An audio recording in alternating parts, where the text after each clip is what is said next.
My name's Mark, and this is the most recent in a series of webinars aimed at charities given by Intersys in conjunction with Microsoft.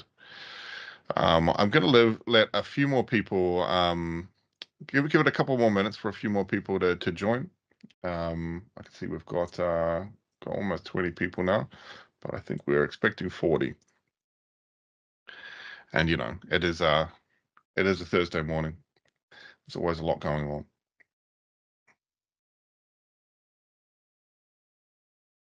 Okay, that's looking a little better. All right, yeah. So as I said, today we are going to talk about Microsoft's newest toy, which is Microsoft Copilot. That's actually not a toy. It is a very, very powerful productivity tool.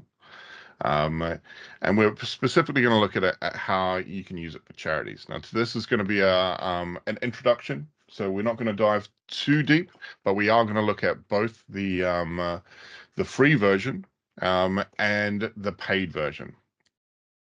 But first, I'm going to introduce myself. My name is Mark Kirby. I work for a company called Intersys, and I've been in the IT industry for almost 2 decades. My first proper IT job was working as an IT manager at a charity. So the charity was national. We had 4 offices across the UK and around about 120 people. I understand the struggles that that charities can have, because we know that every pound is a donation. And so you really need to make sure that any spend that you make on IT, you're getting the most value out of. I know that I used to, take old computers, put them aside, and then when I got enough of them, I would take the parts out, put them into a Frankenstein PC, because I could get another year or 2 out of that same equipment and, save some donors money, or make sure they got the best value for it. Nowadays, I work, as I said, for Intersys. Intersys is a Microsoft solutions partner. We focus on what's called modern work, which is the Microsoft 365 and Azure specialties. My role as director is I do a lot of IT strategy support for organizations, for charities, for multi-academy trusts, and even for private sector organizations. So what that looks like is I will, work closely with the stakeholders in the company, look to see what where their company is going, where their organization, what their goals are, and try to tie technology into that. And also look at the technology they have already, their technology stack, and making sure they're getting the most value out of that. Because as I said before, I know how important it is to get best value out of any charity investments. But enough about me. Today we're here to talk about Microsoft Copilot. And so this is billed as your everyday AI companion, which is a very nebulous term, because the term AI is very nebulous. So I think a really good place for us to start is to talk about what contemporary AI is and what it isn't.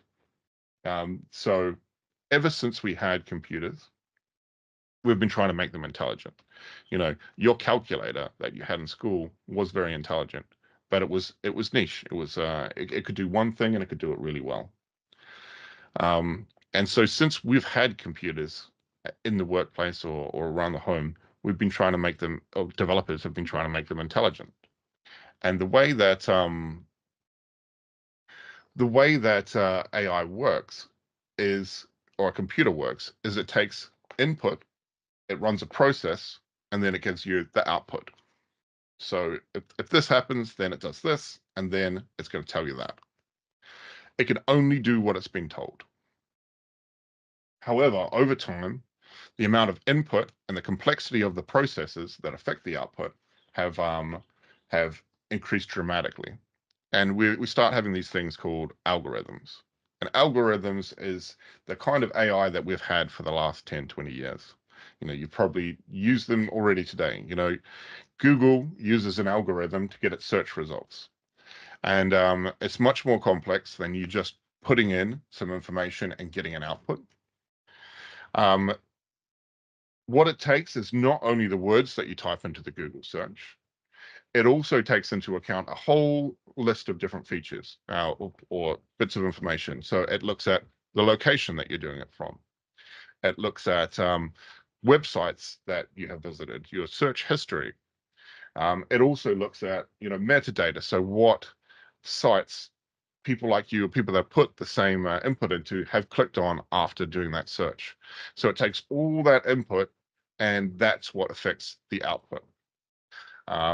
That's another reason that Netflix appears really intelligent. When it's recommending you new shows, because it knows the shows that you'd like, and it's able to reference the data of all the other users that have liked the same shows that you have, and what they've also liked that you haven't watched. So it appears intelligent. If any of you are like me and enjoy video games, video game character reactions are based on these algorithms. If you do this, then they are programmed to do that, to give the facsimile that they're a real person. So, but you've probably noticed that of the last year, 18 months, people are talking about AI a whole lot more and saying, this new thing has changed. It's going to take all our jobs. It's going to take over the world. And that's not quite true. So what we should next talk about is what contemporary AI isn't. It isn't AGI, artificial general intelligence. This is the holy grail of AI developers. It is AI that is comparable intelligence to a human, not just niche in one area, but has general intelligence.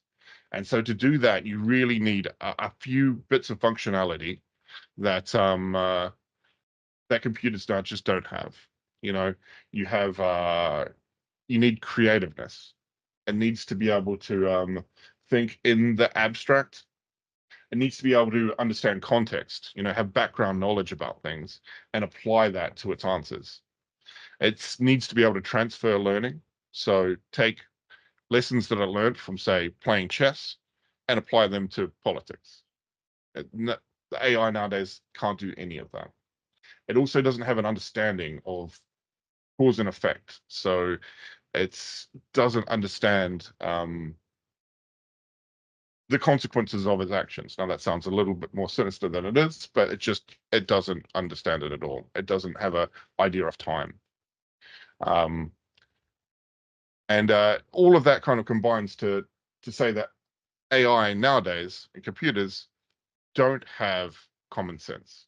So we're very far away from having, the computer from Star Trek or Johnny Five or even HAL 9000. It's such a big leap from where we are now to what that looks like. So what do we have? So we have a large language model. This is that new AI that everyone has been talking about. So this is, as before, an algorithm, but this time the input that it's been given is massive. The first one that came up was ChatGPT, and developed by a company called OpenAI. And this is what Microsoft Copilot is based off of. And ChatGPT was given essentially a snapshot of the internet, everything that was written on the internet to learn from. So essentially, there was very clever processes written to teach ChatGPT how to read and interpret that data and summarize it and give it back in a conversational manner to sound like it's human. Which is why I really like this image, because it is a computer putting on a human mask, because that's what we've got now with our AIs.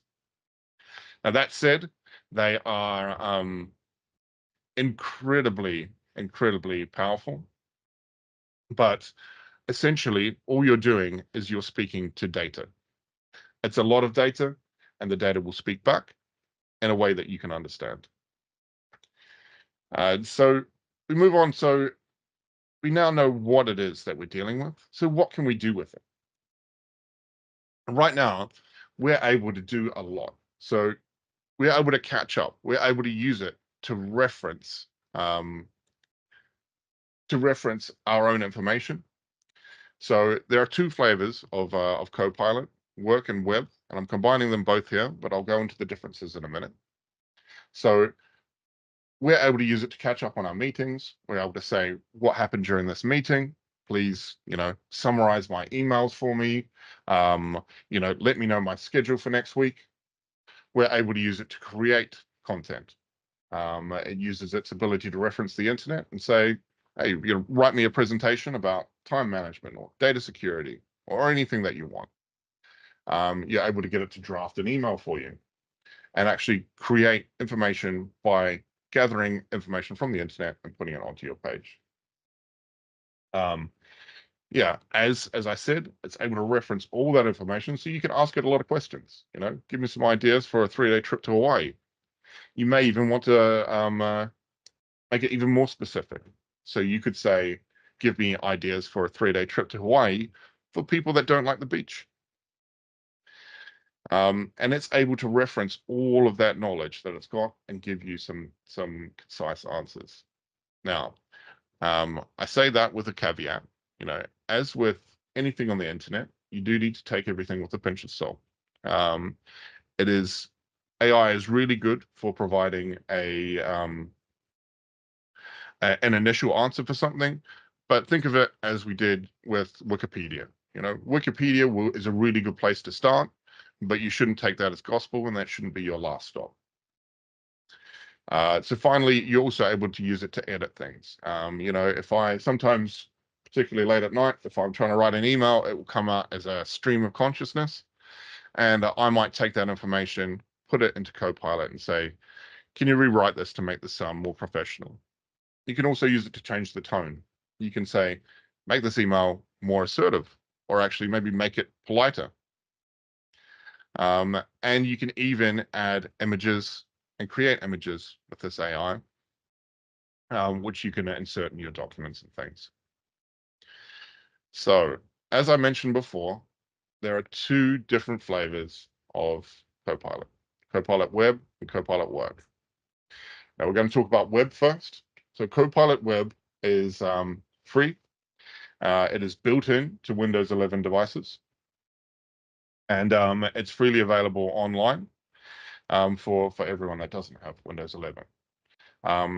It's designed for the general public, and it provides a lot of the kind of the general prompts referencing the internet. It doesn't have access to your data, and also it doesn't have the same security features that the Copilot Work has. So I wouldn't be copying and pasting sensitive information and putting it in there. Although you're probably going to be fine, it's just not worth the risk. And as I said, it's free. Now, on the other hand, where things really get interesting is Copilot Work. So Copilot Work links into Microsoft 365 using something called the Graph API.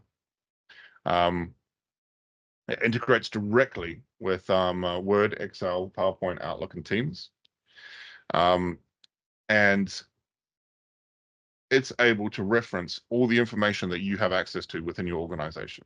So it's able to emails, your calendar, your any files that you have access to in Teams, SharePoint, or even OneDrive. And the nice thing about it is it has built-in security. So any prompts that you're putting in, any data that you're feeding it, never leaves your Microsoft 365 environment. The unfortunate thing is it's not free. It costs $30 per month, which is just over 20 in real money. And unfortunately, that's the same for charities as it is for private sector. Currently there is no charitable discount, but that may change in the future. So the reason that you would use these things is they can save so much time. And I'll give you a perfect example now. This chart that I've created, I actually created with one prompt into Copilot. I said, give me a table showing the differences between Microsoft Copilot Web versus Work.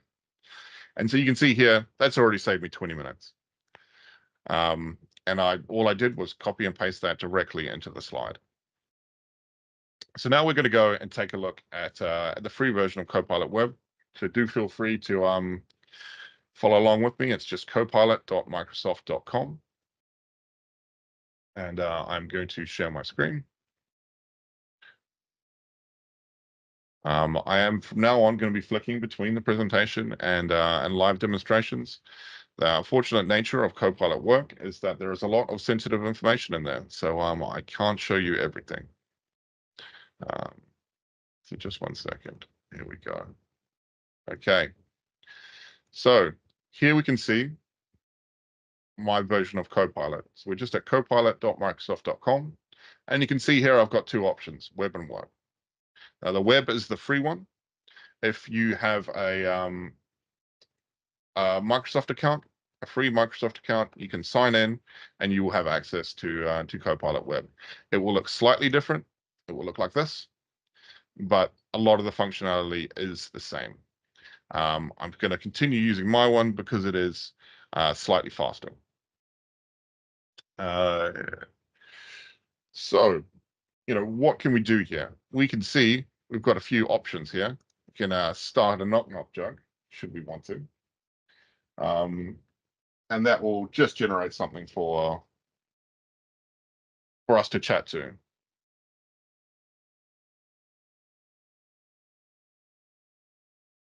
Oh dear, it's going to be bad. Let's just. Okay, that's very much a dad joke, but we'll forgive it.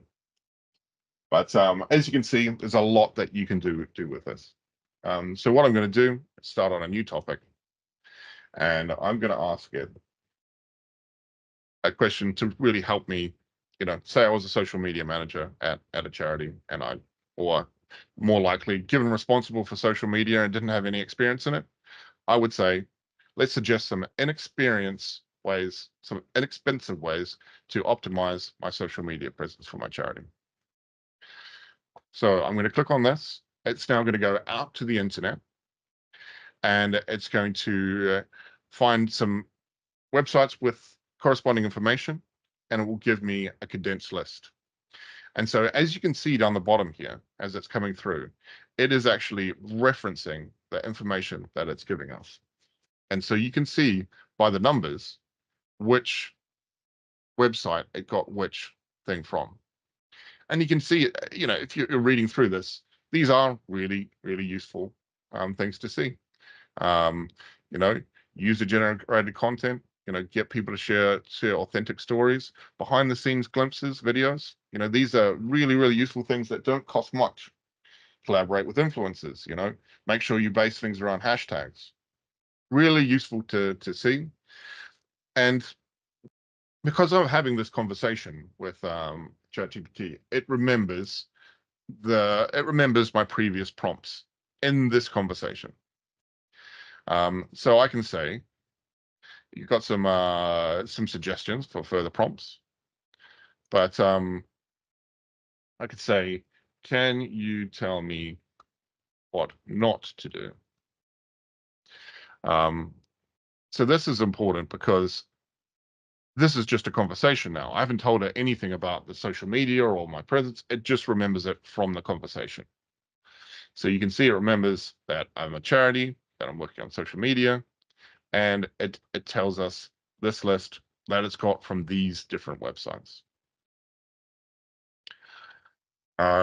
Also, once again, very useful advice. Don't post too frequently.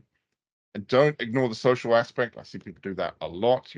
Half the engagement you're going to get is actually by, responding to comments and participating in conversations. So how you get out there with your voice. Once again, I can see the references here. And if I wanted to find out where something came from, I can hover over it. It tells me. And then I can actually click through and go to the article that it's referencing. Not in this case, because I have to register. But yeah, as you can see with most things, I can just click through and I get that information.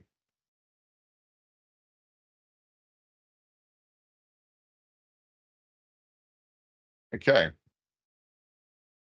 So another thing that I think is incredibly useful is if you're like me and have to deal a little bit with data security and policies and whatnot, policy writing is one of my least favorite things.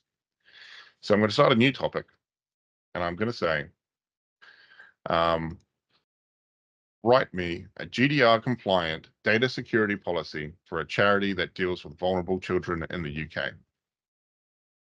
So I'm going to hit submit. Now, there's a few things to note about this prompt.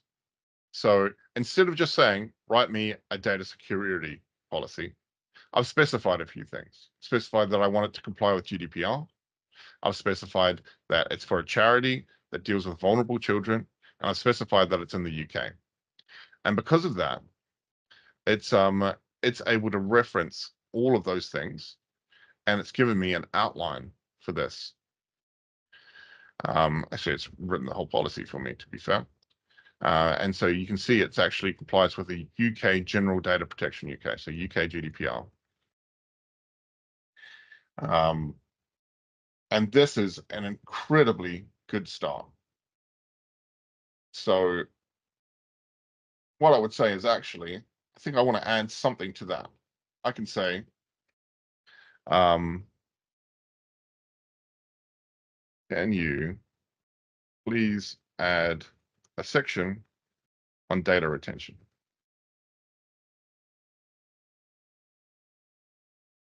And so it will now go away. It will reference the UK GDPR. You can see it's referencing from legal documents and gov.uk. And it will give me a separate section on data retention, which is really useful. But looking at it, I can see that section is actually much longer than the rest. So to fit in with my policy, maybe I can tell it, actually, can you make it shorter?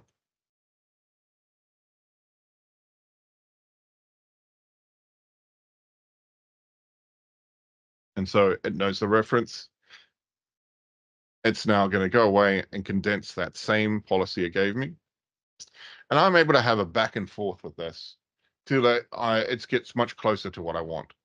And only then will I want to, I can either download everything as a document, or I can simply copy it from the page and paste it into a document of my choosing.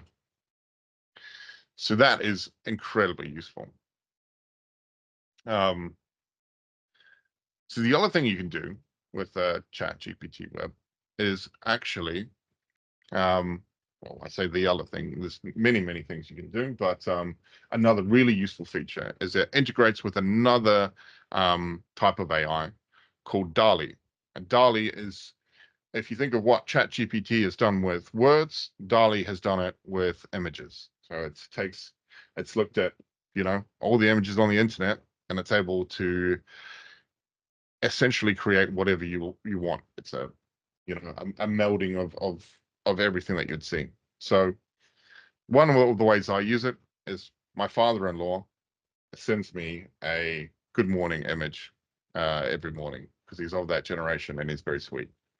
And so I like to create a good morning image back to him. So I can say, please create, I don't know why I say please, but I always do, a image wishing my father-in-law good morning.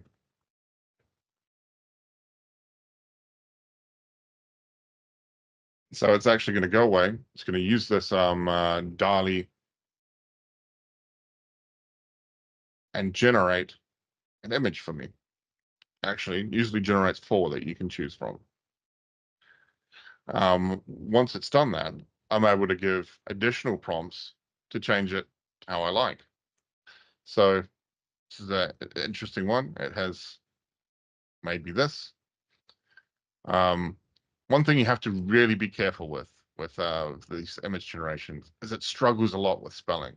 So it's all right here, but if you look a little bit further down, it starts to get a little bit more gibberish. So you kind of want to avoid as much as you can getting too much information. So you would say customize this further.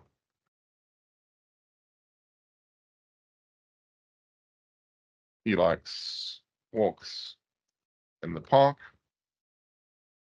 and drinking tea.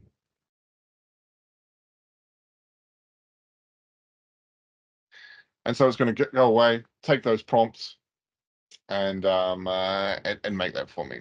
So there's something that's, because of the nature of AI and the fact that it's taking images from around the internet and merging them together. I wouldn't recommend using these on your website or on any social media. What they are really good for is internal documentation, or even making little custom images for your donors. So I don't know what's happened to that one, but I've got a much nicer image, and if I like, I can just save that image, send it to my WhatsApp later.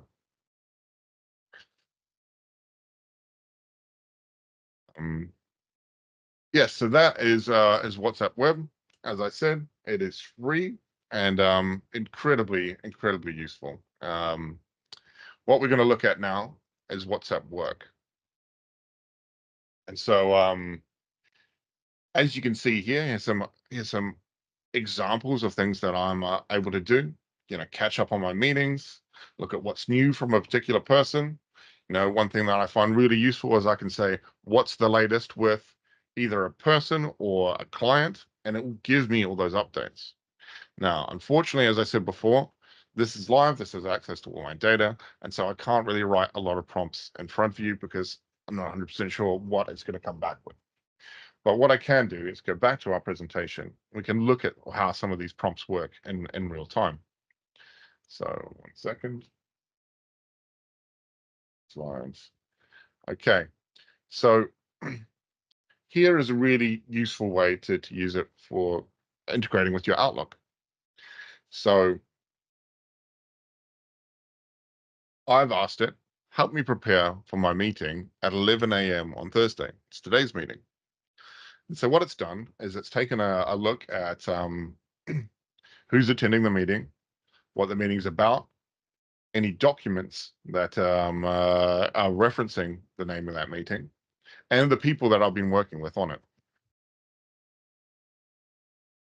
So you can see, like before, where we've got the references, it's actually referencing specific emails or specific documents that I can go to. It's been able to check on the communications I've had with my team, Faye and Tim, and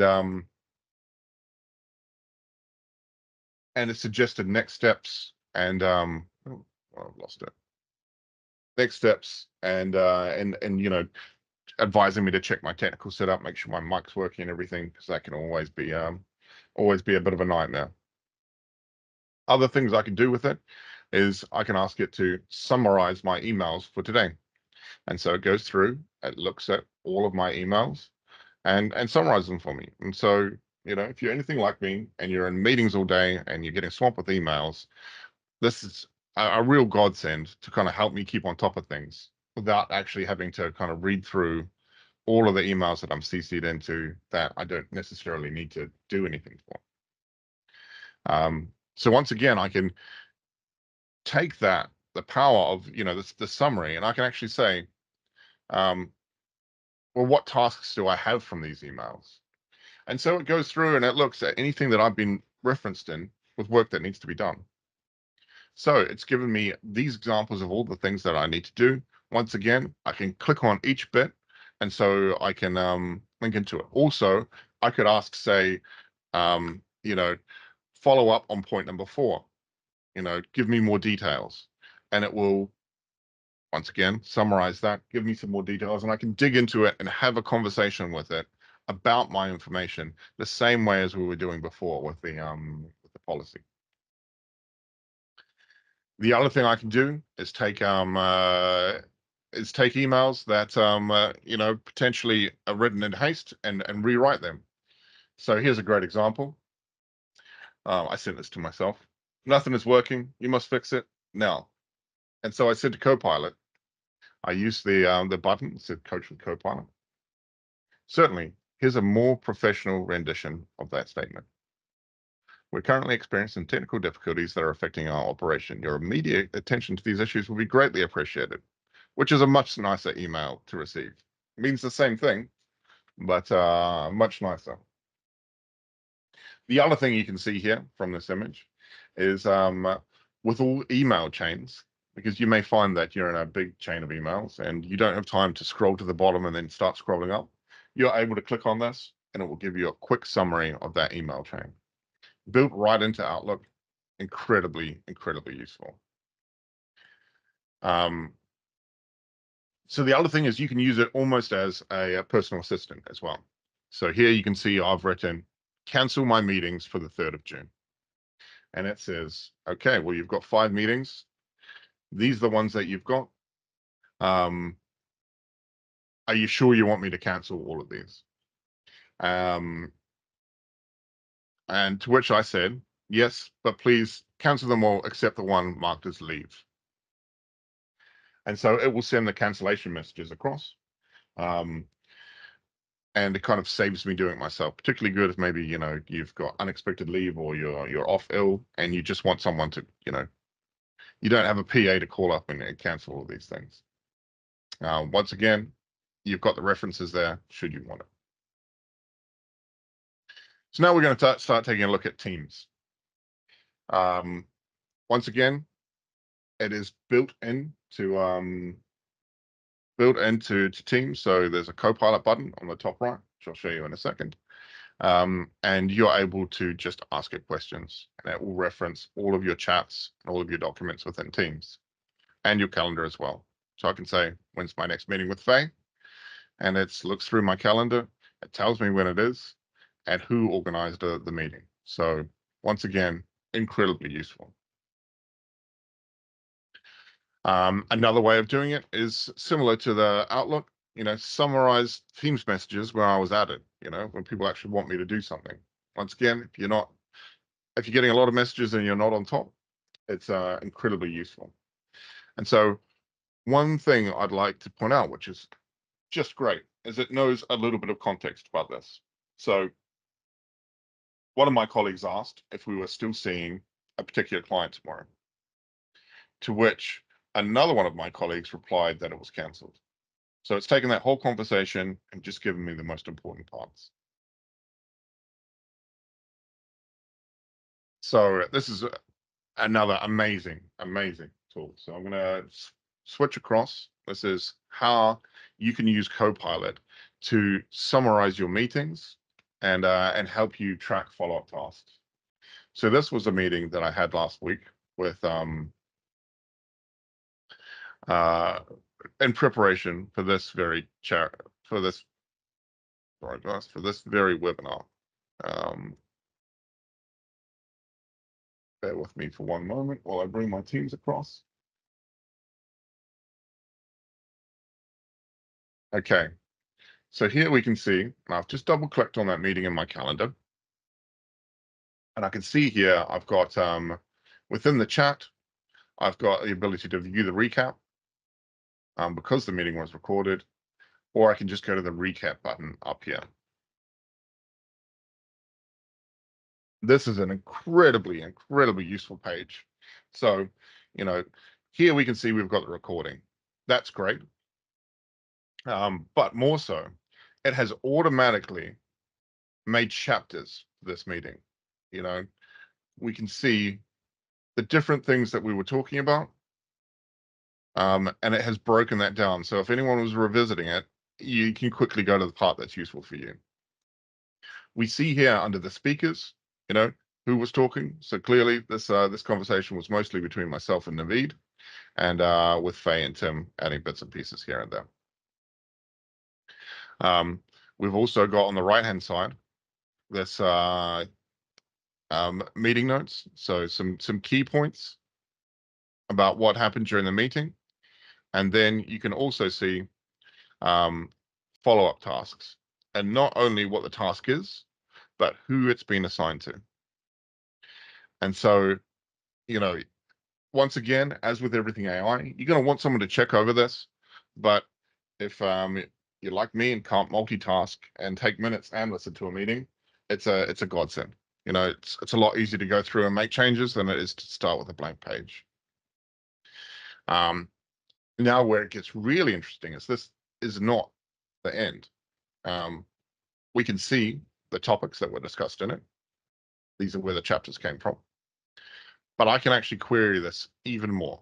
So I've got my Copilot button up the top right here. And you can see I've also asked it a few things already. And so this is a great question to ask. What was the mood of the meeting? And it has come back with, so let's see it generate a new response. See, I was testing this before. The mood of the meeting was generally positive and professional, according to the transcript. Participants expressed praise, appreciation, humor, curiosity about Copilot and its features. There were no signs of conflict, frustration, or dissatisfaction among the speakers, which is about as nice as you can get. But you can see how useful this would be if you know, you're away on leave, but there are important meetings happening that you're interested in. If you get them to record that meeting, you're able to go and kind of query these questions. You're able to dive deeper, you know, ask specific things about specific people, and you know, kind of see even just from the speakers thing how engaged people were. If anyone mentions mentions you in particular, and you're not there, you will see that appear in the notes.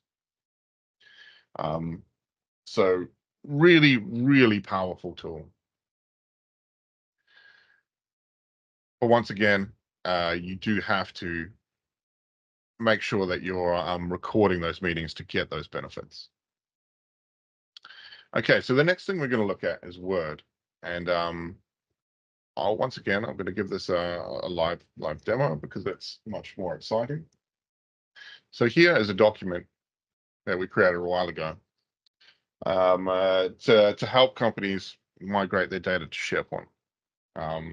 It's apt now because, of course, you know, to get the most out of Copilot, you want all your data in SharePoint. And it's a tricky project, to say the least. You know, it's not about taking everything you have and dumping it in a new storage system. You really want to build a system from scratch that's going to be fit for how the company is now. So as you can see, it's a relatively longer document, and maybe I don't have time to read it. So what I could do with Copilot is open it up, summarize this documentation, and it will go through and very quickly it will tell me, give me an overview of each individual section. So, you know, this is a 4-page document, but you can imagine if you have a 60-page document, if you had maybe your insurance terms and conditions or something along those lines,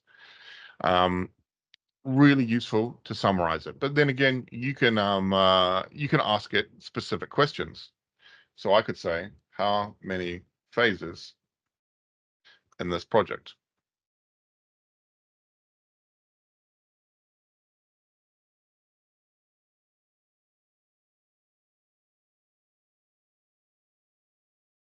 So it will go through,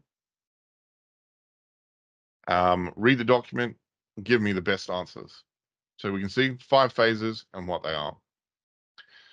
So once again, you know, this is a simple, shorter document, but incredibly useful for, you know, if you've got a lot to go through and you want to kind of back and forth and ask it questions. And you can even see here, what's the purpose of the steering committee? And it's now got to the point where it kind of, it's indexed to the document and you're able to kind of have a back and forth, ask it questions. So useful. So the other thing you can do with Work, of course, is very similar to what you will do with ChatGPT Web, is you are able to just start drafting a document. So I can say, write me a document about how Microsoft Copilot can benefit charities. And here, I'm also able to put in a reference file. So if say I'd like to say make it like this document, in this style, it will do that. So once again, this is very similar to the ChatGPT output, but it's just incredibly useful because it's in Word and it's already making you can see it's made the headings and subheadings. So the document already has that navigation built into it. So really useful. Now, if I look at that, I think, oh, that looks great. But actually, I want to change it. I want to put it in a particular tone.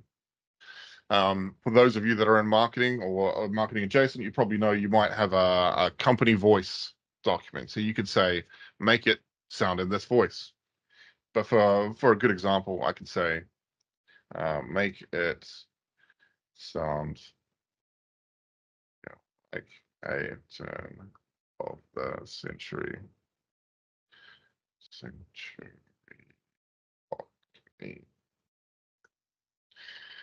Hit next. And that's going to rewrite as if it was a turn of the century Cockney, which means ditching a lot of the H's. I mean, that's a lovely, it's an example, but you can see how powerful it is. Particularly if you've already defined, what your voice is and how you'd like to change it. So once that's done, I can keep it and then go about editing it as if it was a regular document. So now we get to the point where it starts getting really powerful. So if I would save that document in my save that in my OneDrive, and I'm like, well, actually, I need to do a presentation on this. So I go over to PowerPoint. Oh,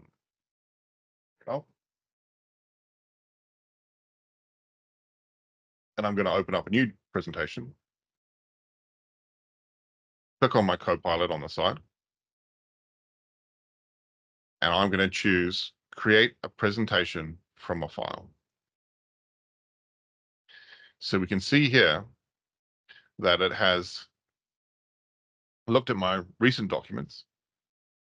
I can type in anything I want and search, but what I'm going to do is actually take this how Copilot can help charities, which I generated a couple of hours ago from ChatGPT, and I'm going to create a new presentation from that. And so what it's going to do is read the document. It's going to decide what slides should be created. It's going to get the text for those slides. It will format them.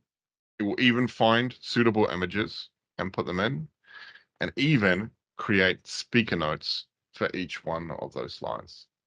So that's something that could potentially take 3-4 hours for someone to do. And though, you should, as with everything else, review it, make changes, make it your own. It's an incredible starting point. And so we can see the slides here that it's created. It's decided on this style, which is actually quite striking. It's made its agenda. We're looking at the overview, and here we can see down the bottom, it's made these speaker notes. And there's not much on that one, but it also includes the original content. We can see it's found images and added them in. And although, like I say, I'd recommend you you go through this document and then change it to make it your own. You're probably not going to get fired if you present that. Really, really good start. So those are the very basics of how Copilot work has been integrated into the 365. Now we're going to talk. Oh, if my mouse would stay still. A little bit about how to get the most out of the prompts that you make. So we look here and we think, what do you want Copilot to do? And be specific. Numbers of bullet points, really useful. Numbers of ideas. you got to give the context. So not only what it's doing, but also who you are and what you're looking to achieve. I might say, pretend that you are an IT specialist and help me prepare for a meeting focusing on migrating their systems to the cloud. Your expectations, so what you want things to sound like. As I said, if you've got your company voice, really good time to include that. And then add source information, any examples, and any information that's going to be relevant to help it create the document. And so once you do that, then you're able to kind of work on it and guide the response.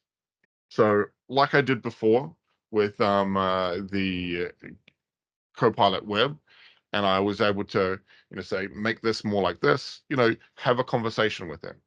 Don't accept the first output as the best. Talk to it and get it to get as close as you can before you take it out and start editing it yourself. And then, of course, always double check the results, particularly if you're citing information.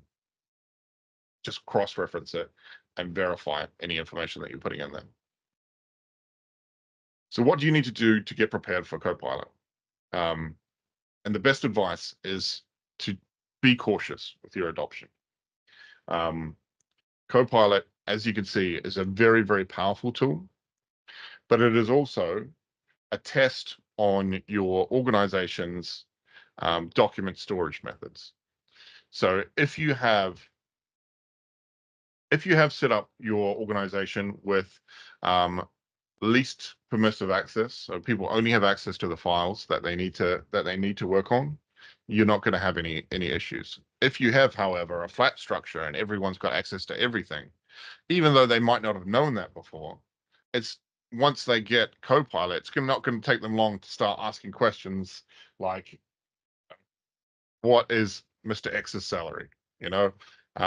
Name the last disciplinary meetings that were had for all the employees. And if they have access to that information, Copilot will have indexed it and will give them their answers for it. So you really need to be careful with your implementation. And you also need to, I would suggest, rolling it out very slowly to 1 or 2 people that already have a lot of access. We started in my organization with just, directors having access, and then we took the time to understand what it could do, how it could benefit other units, and then we gave it to them after testing. Copilot and AI in general is in a constant state of flux because they are, it's new technology. They're always adding functionality and things to it. So I would recommend that you have a team within your organization that, maybe meets, once a quarter or something to talk about how you can use AI, what the new developments are, and, what dangers or anything that you should be looking out for. And so that's all for now. I realize there's been a lot that we've gone through, and we are really just scratching the surface of Copilot. I am at the point where I now know enough about Copilot to know that there is so much more that I don't know. But we are available to help with any organizations that are looking to implement it, to give advice or anything. But for the time being now, I'd like to open up for questions. Thank you very much for that, Mark. We've got a couple of questions here. A couple of them were presentations. I don't know whether you've covered them to their satisfaction, but let's go through them. Can you explain the advantages of using Copilot as opposed to just ChatGPT? Yes. So as I said before, with Copilot Web, there isn't as great advantages. The one thing is you do get the access to DALL-E and creating images, which you don't get with ChatGPT unless you pay for it. But Copilot Work, which ChatGPT is $20 a month, Copilot is $30. Copilot work, that the fact that you're able to access your own information, the fact that it integrates into Word, Excel, PowerPoint. I didn't even touch on what you can do in Excel, and it's a lot. Is massive. Okay, great. Thanks very much, Mark. Hope that answers that question. If it doesn't, please come back to us and we'll dig in a little bit deeper. You've got my personal contact details there. Question number 2, you mentioned the work option charges around £20 per month. A, is that per person? And B, can you switch it on and off for periods? You can switch it on and off for periods, and yes, it is per person. But once again, it's not, you can have it just for certain members. You don't need to roll it out to the entire organization. In fact, we strongly advise that you don't. Okay, thanks, Mark. We've got another one here. What is the best way to prepare for rolling out Copilot, and how long could that process take? We are exploring currently and have some reservations about access to data. Sorry, I wasn't laughing at you. I was laughing with you on that one. Yeah, so it's the same concerns as we had internally. Even as a as a company that we are security first, we do SharePoint projects. You kind of have that little bit of worry about what's going to happen when you open Pandora's box, so to speak. Which is why we always recommend starting with the with senior people that have access to sensitive information already, so they can test the limits of it. And then, just making sure you've done a full review of your access control, particularly around any sensitive information that you wouldn't want getting out internally. So starting off with an exercise in security and your data process. Also, I'd recommend, if you're using SharePoint, putting on enabling sensitivity labels where you can mark documents as confidential. You can specifically make sure that they don't get referenced by Copilot, even if the user does have access to them. Fabulous. Thanks, Mark. And one more here, one more at the moment. Who knows what else is going to come up? But at the moment, what are the ethical considerations of using AI in the charity section, such as data security and privacy? So as I said, with the Copilot for Work, none of the information that you're putting in there will go outside the organization. With Copilot Web, it's should be true, but there's no guarantees. So if you are going to be using it to paste potentially sensitive information, I would redact anything first, or change names. We change company names to something like Contoso, just so you know that you're not giving away any sensitive information. Regarding the ethical concerns, it's a little bit more of a gray area, because Chat GPT and Copilot are not they're not smart. They don't create information. They just take information that's out there and compress it together. So particularly if you're generating images, the images can be taken from copyrighted images that artists have made, which is why I would never recommend putting them on your social media or on your website. It's fine for internal use, but if you are going to get something done, it's best that you commission an actual artist. Fabulous, Mark. Well, that's the questions that people have come up with. I'd like to thank you, Mark, for presenting this. I've learned a lot. It's informative. And I guess I'd like to finish off with, if anybody else has got any questions that they'd rather be less public with, please send me an email and we'll respond to you individually. I think with that, we're about there, Mark. Any other thoughts? No other thoughts. But thank you all for coming. I really appreciate it. Do reach out to Tim or myself if you have any further questions. Thank you very much, everyone. Thank you. Bye. Bye.